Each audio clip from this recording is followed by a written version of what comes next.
A história do petróleo.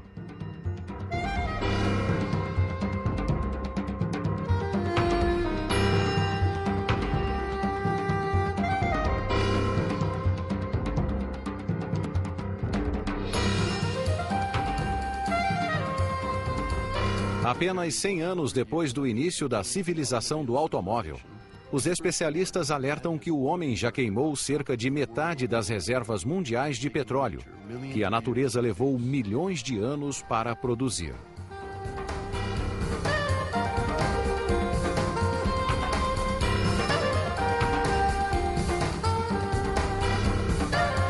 Quarta parte: o esgotamento do petróleo. A história do ouro negro tem sido marcada pelas lutas de poder entre países produtores e consumidores. Uma nova fonte de pressão agrava uma situação já tensa: o declínio dos recursos petrolíferos, que pode ocorrer nas próximas décadas devido ao aumento do consumo.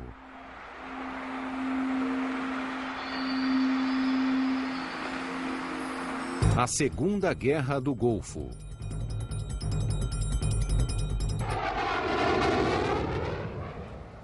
Quarenta dias depois do início das hostilidades, em 1º de maio de 2003, o presidente Bush anunciou o fim das operações no Iraque, mostrando a todo o planeta a imensa superioridade militar americana. Os americanos levaram apenas 19 dias para entrar em Bagdá, derrubar Saddam Hussein e terminar a ditadura que já durava 24 anos. Bush alcançou um dos principais objetivos dessa campanha, que era derrubar Saddam Hussein, visto como um tirano e cúmplice de Bin Laden e da Al-Qaeda.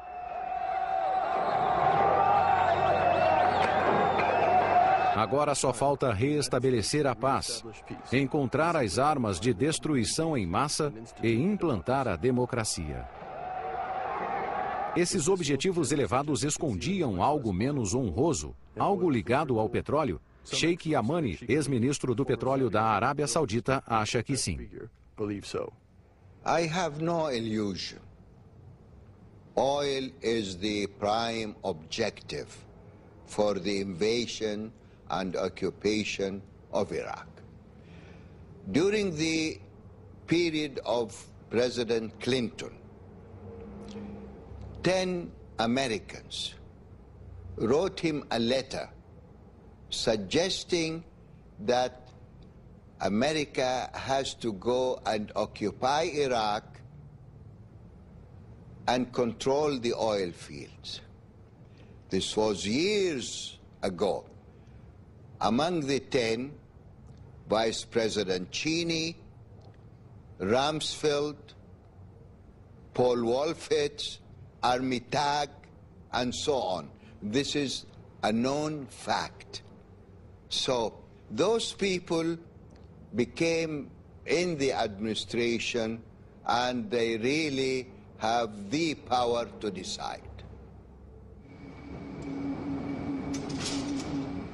Logo após as eleições de 2000, Rumsfeld afirmou claramente que os interesses estratégicos do petróleo deviam ser combinados com objetivos militares.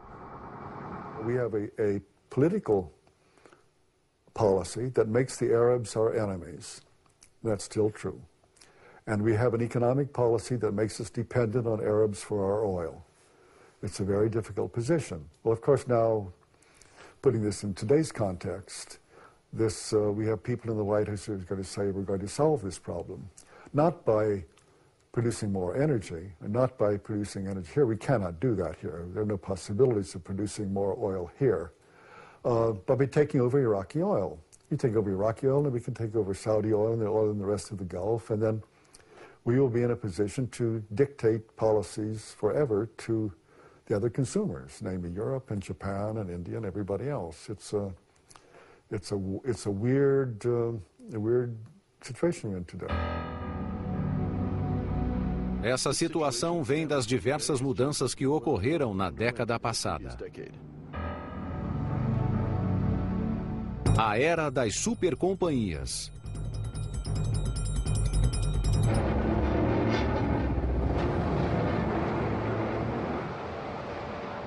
Entre as duas guerras do Golfo, as técnicas mais eficientes de exploração e refino de petróleo e a contenção da demanda europeia causaram superprodução. Os preços despencaram em 1998, o ano da crise asiática.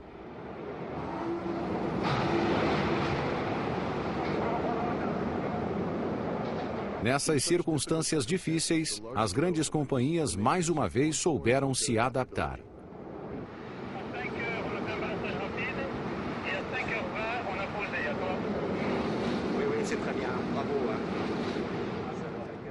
Uniram-se em posições de mercado mais poderosas, as supercompanhias.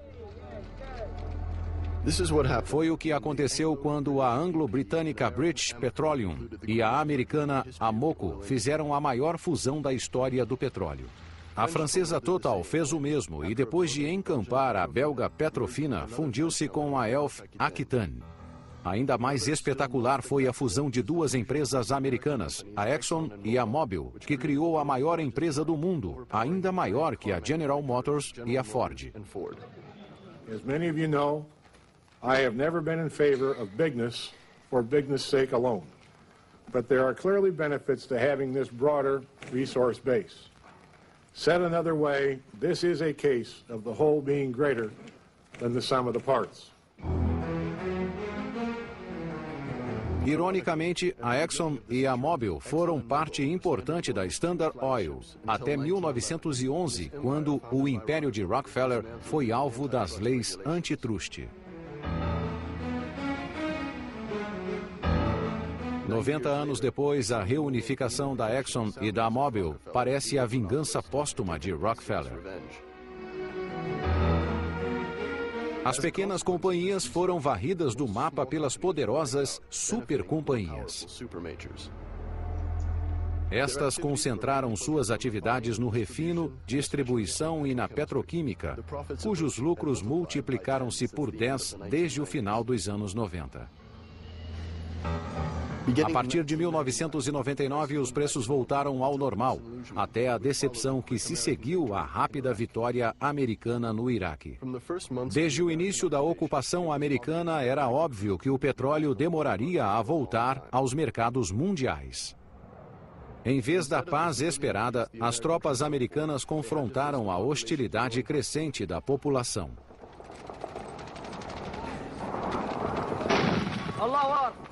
Ainda pior, eram atacados sem cessar por diversos grupos armados.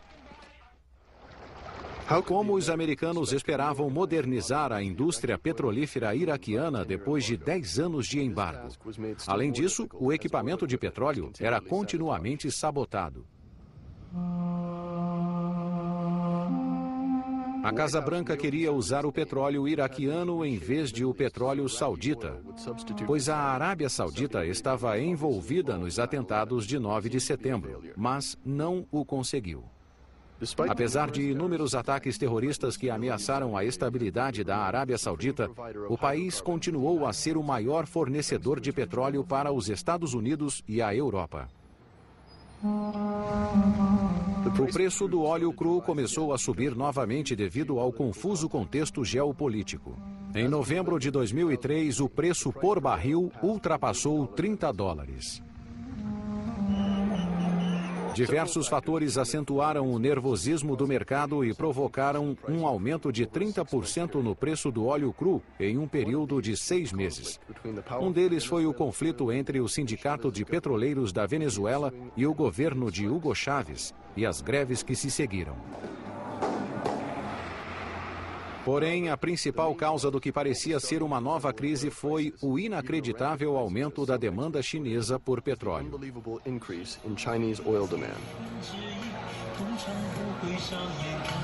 A sede chinesa por petróleo.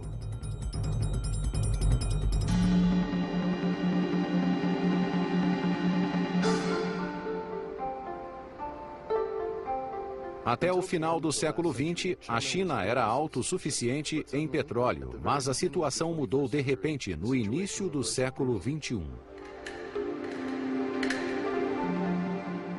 The first time I actually went to China was in April 1997, and I was staggered at the road construction that was going on and the airport construction that was going on. But Beijing still was so different than Shanghai, and in Beijing there were still masses of bikes every place you look. Very, very few cars. I went back to Beijing in the third week in February this year, and what happened? The bikes have almost disappeared. They now have massive traffic jams in these beautiful highways that they built only 7 years ago. They're filled up with cars. So I think what's happened in China over the course of the last 7 years has been nothing short of breathtaking. And good for the Chinese that they've been able to do this. They're just trying to catch up with where Japan was in the 1960s. India, ironically, is now about 1/3 the energy consumption per capita of China. So China is leaving India in the dust. Should both countries aspire to be like we were 20 years ago? Why not? But then you have to get back to a more serious issue. How on earth would the world come up with enough current conventional energy to let that event happen? The numbers are really, staggering. Houve uma grande mudança econômica, social e industrial na China. E em apenas um ano, o número de carros subiu 80%, causando um aumento de 30% na importação de petróleo em 2003. 6 anos depois, o consumo de petróleo já atingiu o patamar previsto para 2010. A China produz 2/3 do petróleo que consome, graças a seus campos em alto mar.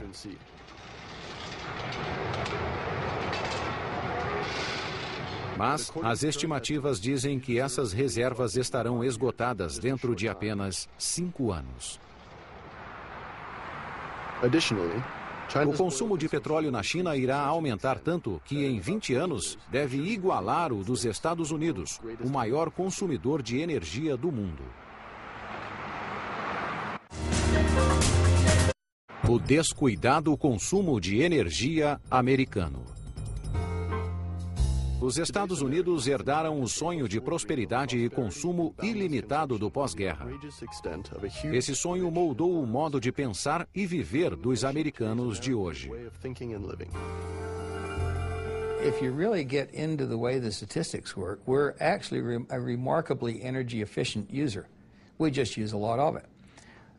We drive in the United States because of the fact that we have 48 contiguous states, and people just have sort of always grown up saying, I think I'll get in a car in Denver, and 2 days later I'll be in, not Chicago, but New York. In Europe, almost no one even thinks about driving those distances. In Japan, you'd have to basically circle the country about 5 times. And so one of the reasons we use so much more gasoline than anyone else is we drive about 50% more. We created the suburbs after World War II, and in the creation of the suburbs, that led to bigger homes. So our homes basically use more energy because the footprint's bigger and the ceilings are bigger. And then we never got on top of mass transportation. And you can argue we should have done that at some point, but you can also argue that mass transportation, given the spatial way the United States spread out, would have probably been impossible to do. And mass transportation is very expensive to try to go back and redo after you've already expanded. So I think basically we sort of set the die for the way our energy consumption ended up being in 2003 in the 10 or 15 years following World War II, and today reverse any of those things are very, very hard to do. Unless you start reversing things like the move to the suburbs and say, corral all the people back into cities, put people into, or have people work at home. You've got to do some very basic change in lifestyles before you really even make any sort of a dent on our energy consumption. Todos os americanos precisam perceber que o petróleo é uma fonte de energia não renovável e extremamente preciosa. Infelizmente, ainda não sabem disso. There was a poll done of high school seniors in Texas about 10 years ago, and I can't remember the precise numbers, but it was stunning. Something like 65% had no idea where motor gasoline came from. A gasoline station. So when you have that sort of energy ignorance, it's really hard to get people to pay much attention to it. O consumo descuidado de petróleo e o rígido estilo de vida representam um sério risco ao futuro dos Estados Unidos, que precisam de fontes externas de petróleo. As próprias declinaram nos anos 70. Les Américains sont devenus les plus gros importateurs de pétrole du monde. Il ne faut pas l'oublier. Ils importent aujourd'hui presque 60% de leur consommation. Et ça va être croissant. Cette dépendance va s'accroître. Alors, quand on sait le rôle que joue le pétrole dans l'économie américaine, ou pour l'armée américaine, eh bien, moi, je conçois, je ne rejette pas du tout le fait que les Américains, ils ne s'en cachent pas derrière, considèrent que les questions pétrolières relèvent de ce qu'ils appellent leurs intérêts vitaux, c'est-à-dire des thèmes pour lesquels ils sont prêts à faire la paix et la guerre lorsqu'ils estiment que ça peut être remis en cause ou que c'est un aspect qui pourrait les affaiblir. Mais do que nunca, era necessário encontrar novas fontes para o futuro energético. Foi uma boa razão para retomar as relações diplomáticas com seu antigo inimigo, a Rússia, ainda mais que ela se tornou o maior produtor mundial de hidrocarbonetos. O país dos oligarcas do petróleo.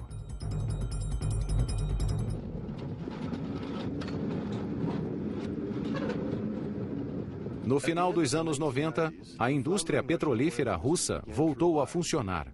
Ela criou a recuperação econômica e a sociedade de consumo. Well, if you go to Moscow, you'll see that all the money comes to Moscow and comes from oil. There's nothing else in Russia. Oil is central to the economy. The problem is that if you have an economy which rests on oil, chances are you're not going to have investment in other sectors. And so that you actually won't build a vibrant economy where capital will flow to other sectors and other regions. And so oil, and you look around the world, one of the founders of OPEC described oil as the excrement of the devil. Because it tends to corrupt countries, it tends to encourage very bad economic decisions. And this could happen in Russia as well. O epicentro da renovação russa está na Sibéria Ocidental, em Surgut. Era uma cidade pioneira, construída 40 anos atrás na era soviética, para abrigar milhares de trabalhadores heróicos que iriam conquistar as grandes jazidas de petróleo descobertas nos anos 50, nos territórios ancestrais dos Nenet e dos Khanty, dois povos nativos das estepes russas. Apesar das condições climáticas extremas, transformaram a Rússia no maior produtor de petróleo dos anos 70.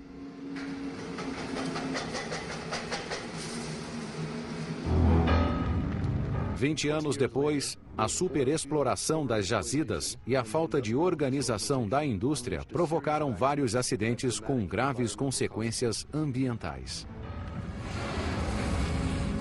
Essas catástrofes refletiam a incompetência do regime que se desintegrou após a queda do Muro de Berlim em 1989.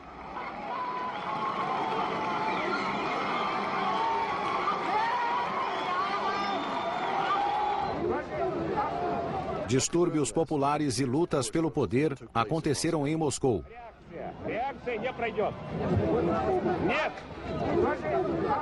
Gorbachev, que lutava pela transição, foi deposto. Em 1991, Boris Yeltsin foi eleito presidente da Confederação Russa.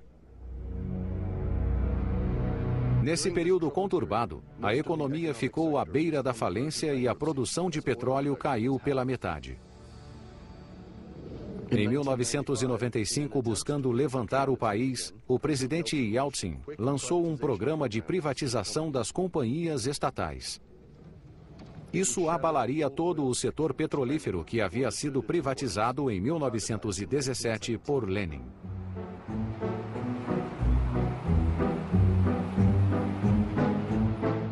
Empresários implacáveis que eram amigos do presidente Yeltsin realizaram essa incrível mudança econômica e levaram a Rússia para a pior forma de capitalismo, sem nenhum período de transição.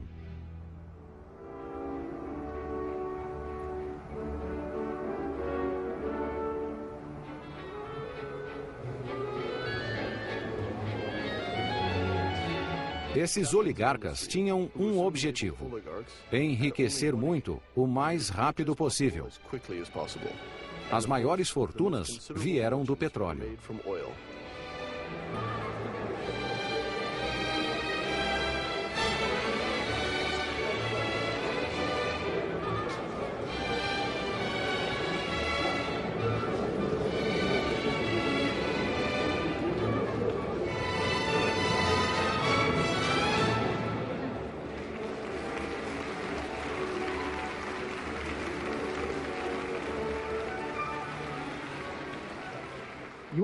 Mikhail Khodorkovsky, um jovem de muito sucesso, é o exemplo perfeito do novo oligarca do petróleo.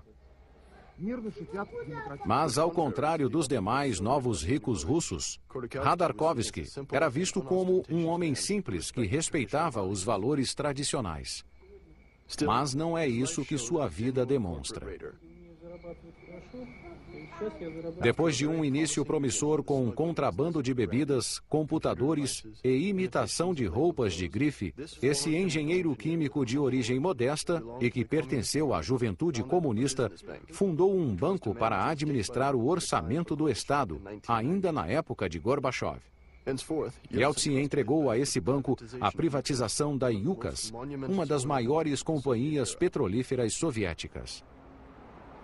O banco comprou-a por apenas 350 milhões de dólares. Khodorkovsky passou a exibir seu talento como empresário e mostrou-se tão ambicioso quanto seu ídolo, Rockefeller. Iniciou uma operação para atrair investidores ocidentais e, com a ajuda do know-how americano, transformou a Yukos em uma poderosa companhia internacional. Neftyugansk simboliza seu sucesso. Essa cidade de 100 mil habitantes, localizada no centro das jazidas da Sibéria Ocidental, foi totalmente dedicada à glória da Yukos. A sorte parecia sorrir para a Yukos.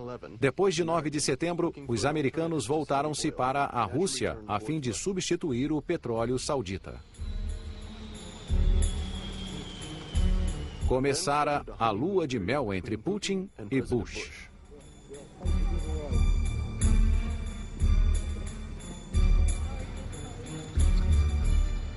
Isso continuou até a reunião presidencial em maio de 2002, em Moscou. Os dois presidentes assinaram um acordo energético fortalecendo o intercâmbio econômico entre os dois países. As a result of the negotiations, the following joint statements by President Vladimir Putin and by President George Bush are adopted.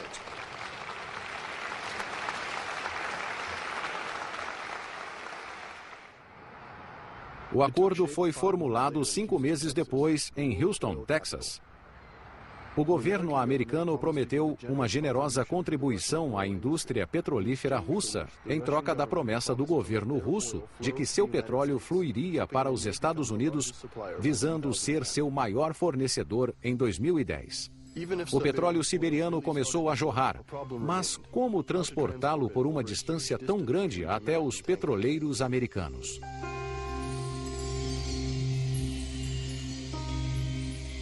Depois dos acordos de Houston, 4 companhias russas, entre elas a Yukos, decidiram construir um oleoduto com 2.500 quilômetros de comprimento.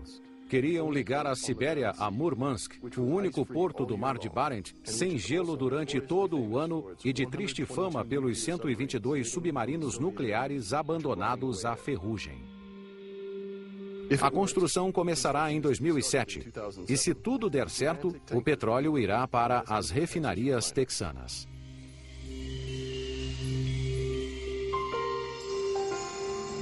Apesar de condições tão promissoras, as grandes companhias anglo-americanas enfrentam a oposição feroz dos oligarcas russos do petróleo. Certain Russian oligarchs have worked very hard to keep Western companies out of Russia. They want to control this to themselves. They want the Westerners to bring their money, and they want the Westerners to bring their technology, but they don't want to give the Westerners a very good return if they can help it on their money. And they want to become very rich themselves, which some of them have been very, very successful at doing. Esse é o caso de Mikhail Khodorkovsky, presidente da Yukas, cuja fortuna pessoal é estimada em 15 bilhões de dólares. Aos 40 anos de idade, é o homem mais rico da Rússia. Não contente com o poder financeiro, ele também tem ambições políticas e presidenciais que exibe com arrogância. O presidente russo considera essa atitude como um erro imperdoável que iniciou uma luta mortal entre ambos. Assim começou o caso Yukas, um episódio político cheio de novos lances que chegam às manchetes dos jornais internacionais. Khodorkovsky foi acusado de evasão fiscal, fraude em larga escala e depredação de propriedades. A sede de sua empresa foi investigada e documentos foram apreendidos.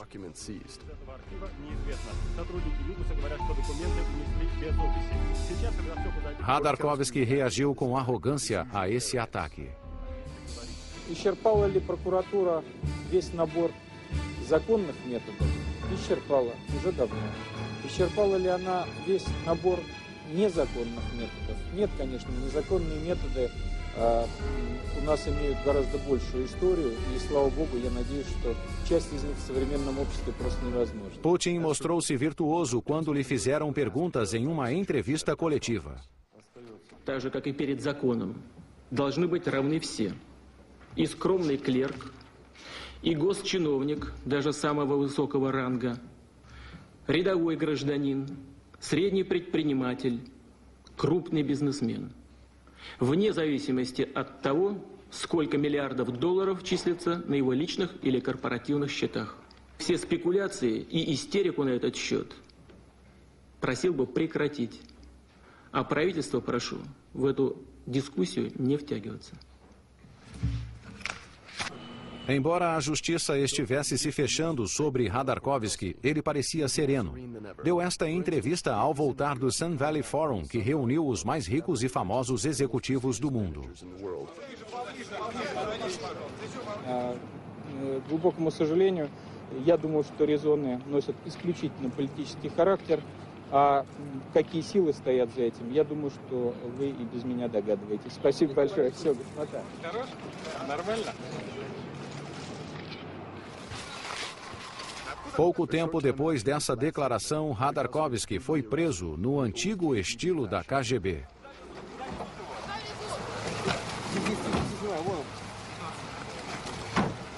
Depois de um julgamento rápido, foi condenado a 5 anos de prisão. Essa pena recebeu muito apoio da opinião pública, que acha que ele merecia mais.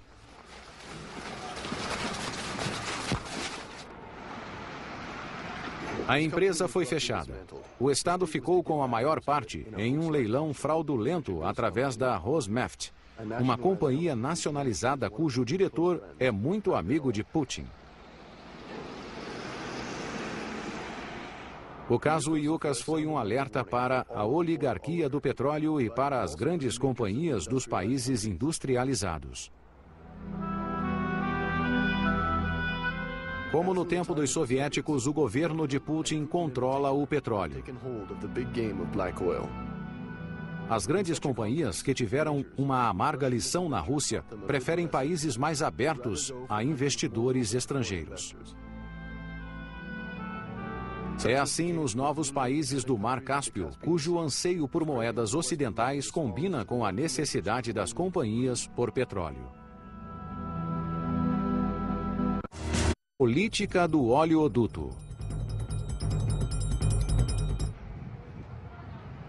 12 anos depois de o Azerbaijão proclamar a independência depois da queda do bloco soviético, sua capital, Baku, é novamente a meca do petróleo. É um resultado justo. No final do século XIX, os pioneiros do petróleo, os irmãos Nobel, Rothschild e as primeiras grandes companhias, como a Standard Oil e a Shell, já lutavam para controlar as imensas jazidas do Mar Cáspio. Por seu tamanho e riqueza, essas jazidas transformaram os antigos czares nos maiores produtores de petróleo, com os Estados Unidos em segundo lugar. As grandes companhias que haviam sido expulsas depois da Revolução Bolchevique voltaram mais forte do que nunca no início dos anos 90, atraídas pela nova terra prometida do ouro negro. Mesmo que as reservas não sejam tão grandes quanto foi anunciado, as jazidas petrolíferas do Azerbaijão, do Cazaquistão e do Mar Cáspio ainda são uma fonte importante para o mercado mundial. Especialmente porque as grandes companhias estão em bons termos com as autoridades locais. Mas os países do Mar Cáspio, ainda mais interiores que a Sibéria, enfrentam sérios problemas para transportar o petróleo. Para eles, essa é uma questão política, técnica e financeira. Pensaram primeiro em construir um oleoduto através do Irã até o Golfo Pérsico. Apesar de mais curto e mais barato que os outros projetos, foi rejeitado pelos americanos por motivos óbvios. There's a concept, a term we coined here called pipeline politics. And the problem is that Kazakhstan and Azerbaijan are landlocked. They're at the wrong end of the Black Sea. And to get the oil out, they either have to pipe the oil out through Russia and then through ship out through the Bosporus, which creates problems. There is an environmental disaster in the waiting in terms of tankers going in and out of the Bosporus. Or a proposed pipeline from Baku up to Tbilisi in Georgia down to Ceyhan in Turkey. Now, there's some problems with this line also, in the sense that Georgia is not one of the most stable countries. It's one of the most difficult, dangerous places in the world. It's very corrupt.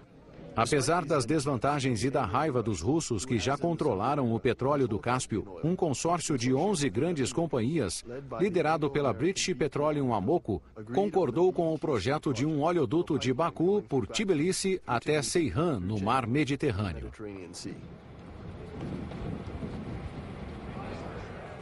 Em 18 de setembro de 2002, a construção foi iniciada com grande pompa pelos chefes de Estado do Azerbaijão, Geórgia e Turquia, países atravessados pelo oleoduto e pelo secretário de Energia americano.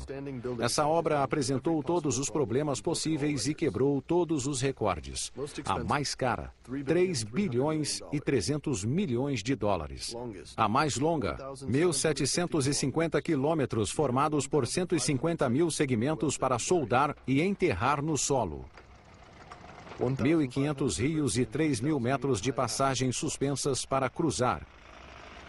Perigos ambientais a evitar em áreas protegidas como a região de Barjone, na Geórgia, famosa por sua água mineral. Além da ameaça de guerra civil, o que explica a presença de conselheiros militares americanos na Geórgia. Esse é o preço a pagar por 1 milhão de barris por dia de petróleo do Mar Cáspio, que chegarão aos países ocidentais para substituir o petróleo do Mar do Norte.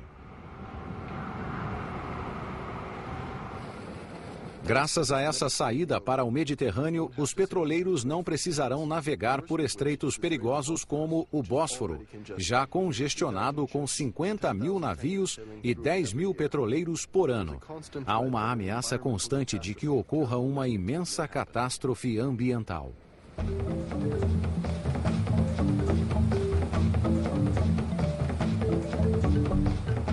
O mais novo paraíso do petróleo é o Golfo da Guiné. O ponto de partida do tráfico de escravos é novamente procurado por ocidentais, mas o motivo é outro: petróleo. A África nas profundezas da escuridão. A extensão da riqueza de petróleo no Golfo da Guiné foi revelada na virada do século. Em 2001, 7 dos 8 bilhões de barris de óleo cru nas novas reservas mundiais vieram da África Ocidental.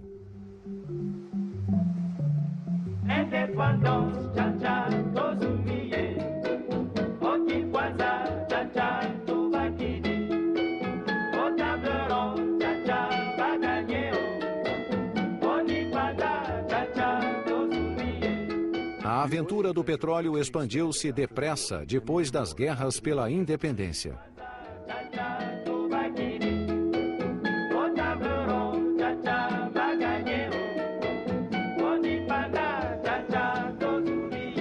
Nessa época, as jazidas continuavam sob o poder das antigas potências coloniais que ainda controlavam a economia, a política e a cultura de suas ex-colônias além-mar. Foi assim com a França, que se lançou em grandes campanhas exploratórias. Apesar de todos os elogios aos franceses, eles bem sabem que a conquista do petróleo africano oculta uma realidade nada gloriosa.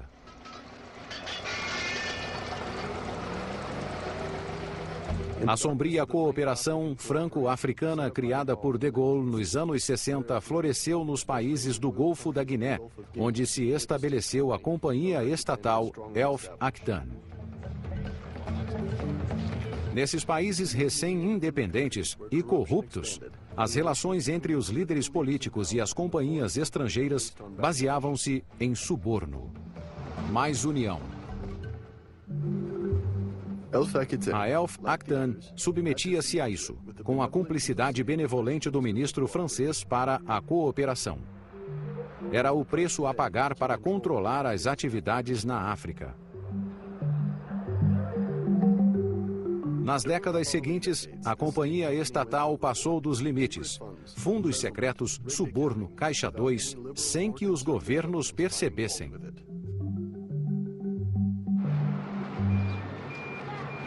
O caso Elf só foi esclarecido depois de 8 anos de investigações conduzidas por 2 juízes corajosos. Testemunhas e culpados foram confrontados em um julgamento que parecia não ter fim. Depoimentos e confissões retrataram de modo exemplar o crime econômico e os delitos desses delinquentes engravatados. Todavia, a Elf não era a única a agir assim. Essa era a regra para todos que quisessem entrar no negócio petrolífero na África.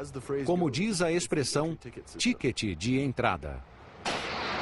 Os americanos compraram muitos tickets, pois, segundo os especialistas do Pentágono, o petróleo do Golfo da Guiné era uma prioridade estratégica.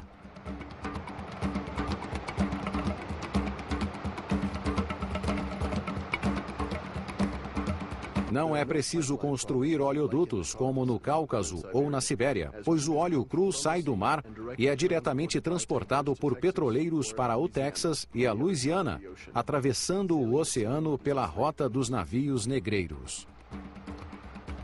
O que deveria ser uma fonte de riqueza para a Nigéria, Guiné Equatorial e Angola só beneficia uma minoria de poderosos. Ainda pior, causou vários problemas para a população. Há muitas contradições. O petróleo vai para os tanques dos petroleiros, mas a escassez de combustível é tanta que ocorrem distúrbios nos postos de gasolina. A população exasperada não hesita em abrir buracos nos oleodutos para roubar petróleo, apesar do risco de explosões que destroem aldeias.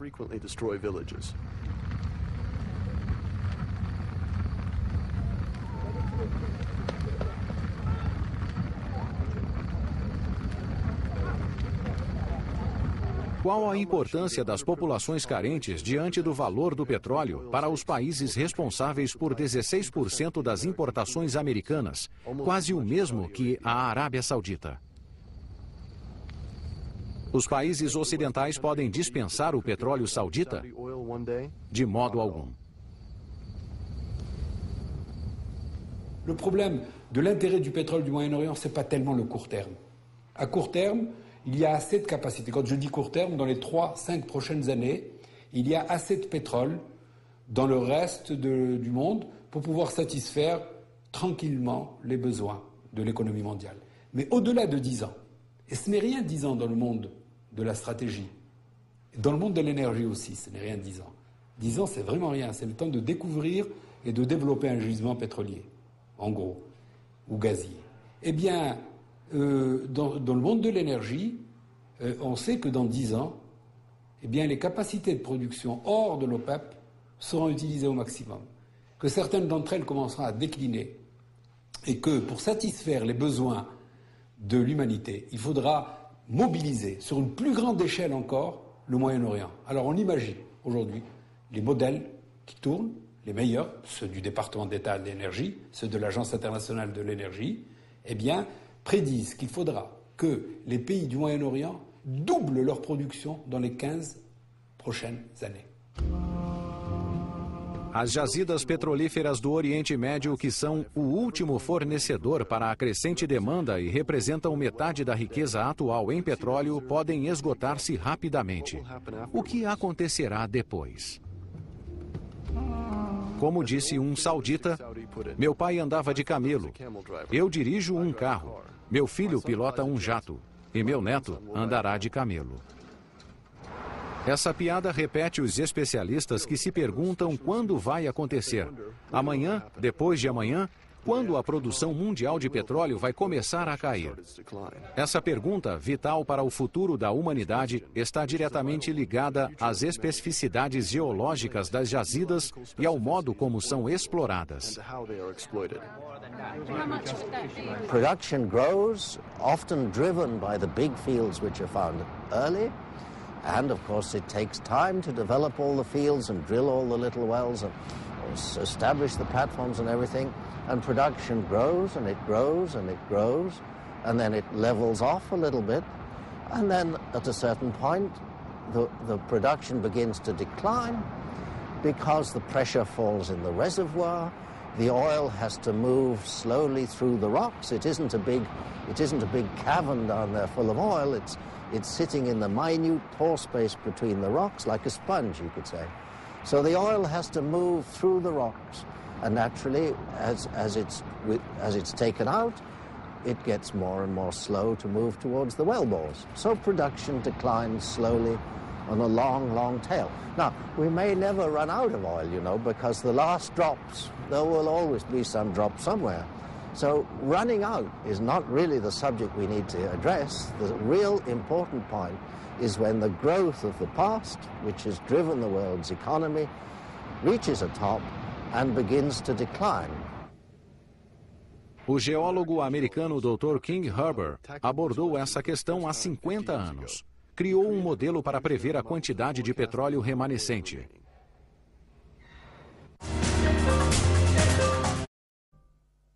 A curva do Dr. Hubbard. It turns out that in 1956, when the United States was almost double the oil producer of anyone else in the world, and we'd held that position for the better part of the entire 20th century, the senior scientist at Shell Oil Company, a guy named Dr. M. King Hubbard, of the now famous Hubbard curve, at a technical conference predicted that sometime in the early 1970s the United States was going to peak as an oil province. And once we peaked, it didn't really matter how much we drilled, we were going to go into slow and irreversible decline. This technique I used in 1956. The date is interesting because at that time the curve was still going up very steeply. And the average opinion, informed opinion of the people of the U.S. petroleum industry was that this peak date would not occur before the end of this century. A common expression was it wouldn't happen in my lifetime or my grandchildren could worry about oil.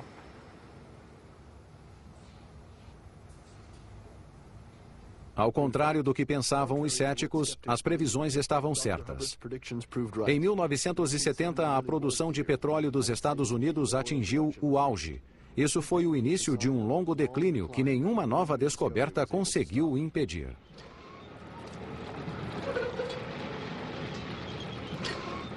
Real critical point of this is that the peak of production comes when half the total has been produced. So this is called the midpoint of depletion. When half of it's gone, we can look at this glass, for example. Half of this glass has been drunk. After this point, one can see that the party's coming to an end eventually. This is the halfway point. We've drunk more than remains. And so at the end of the day, we're coming down to the end. It's as simple as looking at 3 glasses on a table. It starts full, the halfway point, and it ends. And if you depict this in terms of production or drinking it, well, you reach a peak of what you drink, and eventually the party comes to an end. Os especialistas concordam que o declínio progressivo dos hidrocarbonetos é inevitável, pois são uma forma de energia não renovável. Porém, há 2 pontos de discordância: a data em que a produção de petróleo começará a cair e o nível de produção que será atingido.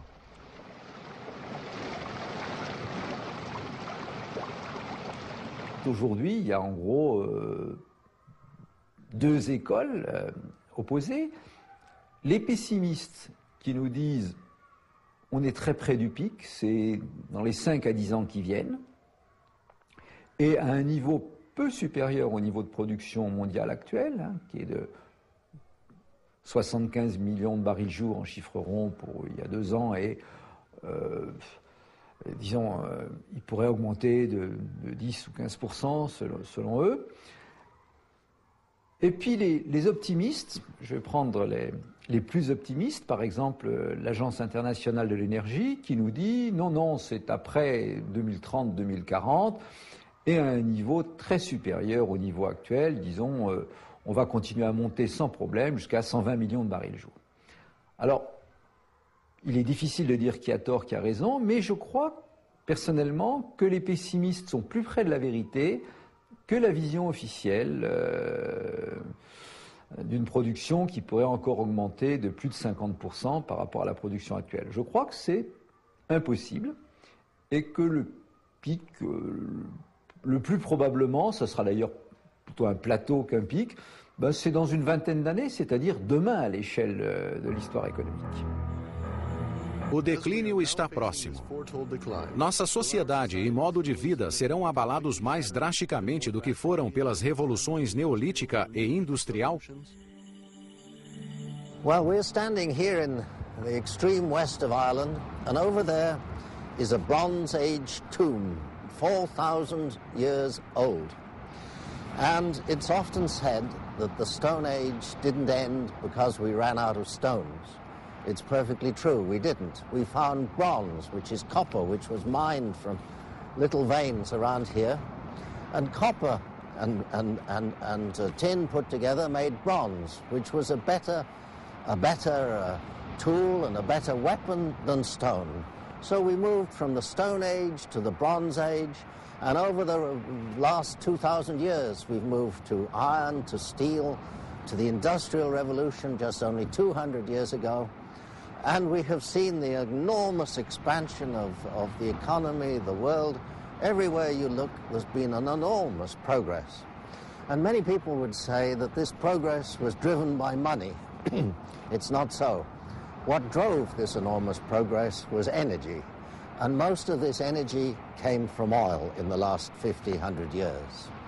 So when we reach the peak of oil production, which is going to happen any day now, over the next few years, we face the decline of the fundamental energy that has driven the progress for the last century, and we find this decline without, at the moment, any sight of a better substitute. We're not moving from stone to bronze. This time we're moving from bronze back to stone.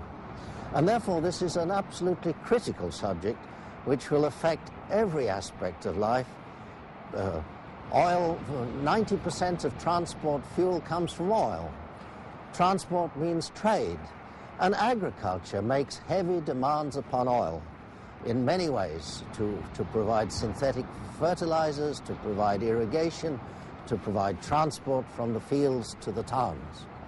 So we are facing an absolutely critical situation as this fundamental energy begins to decline, and it poses the question of how many people can actually be supported on a planet with declining oil.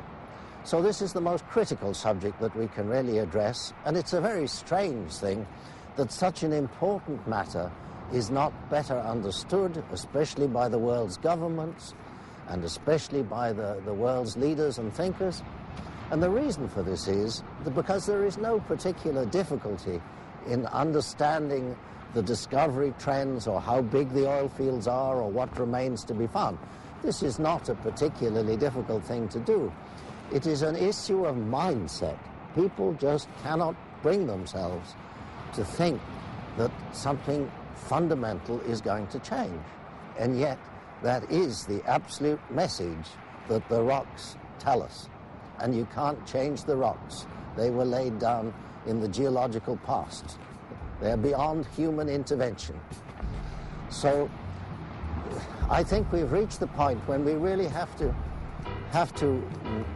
make a big effort to raise awareness of this thing, to bring this to the attention of the world's leaders, because the tensions of the transition to the new world that dawns is certainly going to be difficult.